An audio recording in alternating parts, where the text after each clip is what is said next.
مولانا طارق جمیل صاحب جب گئے نا کسی بڑے ایکٹر کو دعوت دینے کے لیے دین کی, تو ان کی کارگزاری میں نے خود سنی. کوئی بہت بڑا ایکٹر تھا, اس کو دعوت دینے گئے, تو مولانا کہتے ہیں کہ میں نے دعوت ہی نہیں دی اس کو. حالانکہ گئے کس کام کے لیے تھے؟ دعوت دینے کے لیے.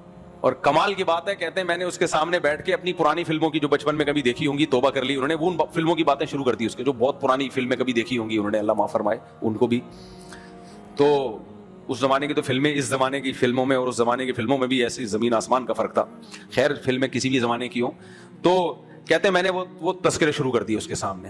اب کوئی ظاہر پرست تو بولے گا یار یہ کیا, آپ گئے تھے دین کی دعوت دینے کے لیے اور کھانا کھا کے باتیں کر کے آ گئے. بھائی یہ بھی بعض دفعہ یہی دعوت ہوتی ہے.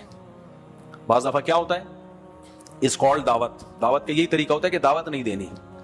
میں نے 2-3 ہفتے پہلے بیان کیا تھا نا کہ ایک آدمی نے کہا آپ غیر مسلم آپ سے ملنے کے لیے آتے ہیں, آپ دعوت کیوں نہیں دیتے؟ میں نے کہا یہی دعوت ہے کہ بس ملنے آ جائیں, سلام دعا, چائے پئیں, کھانا کھائیں, السلام علیکم, وعلیکم السلام, ہو گئی دعوت. اسلام کا پیغام تم لوگ نہیں سمجھو گے بھائی, جملہ کمپلیٹ کیا کرو, اسلام کا پیغام چلا گیا. کیونکہ یہ جو دعوت ہے نا کہ آپ اسلام لے آؤ, یہ بہت, اگر ایک دفعہ بھی اس نے کہہ دیا نا نہیں, ایک دفعہ بھی اس نے کہہ دیا نہیں, تو اس کی گمراہی کا عذاب پھر کس پر آئے گا؟ آپ پر آئے گا. تو دعوت کا یہ بھی ایک طریقہ ہوتا ہے کہ کچھ بھی نہ کہے کسی. چندے کا طریقہ پتہ ہے, ایک طریقہ یہ ہوتا ہے بھائی چندہ دے دو, ایک طریقہ ہوتا ہے ماشاءاللہ یار اللہ نے آپ کو بڑا نوازا ہے, ہماری مسجد زیر تعمیر ہے, اور سنائیں کیا چل رہا ہے آج, ٹھیک ہے نا. اگلا سمجھ جاتا ہے کیا کر رہا ہے یہ چندہ مانگ رہا ہے.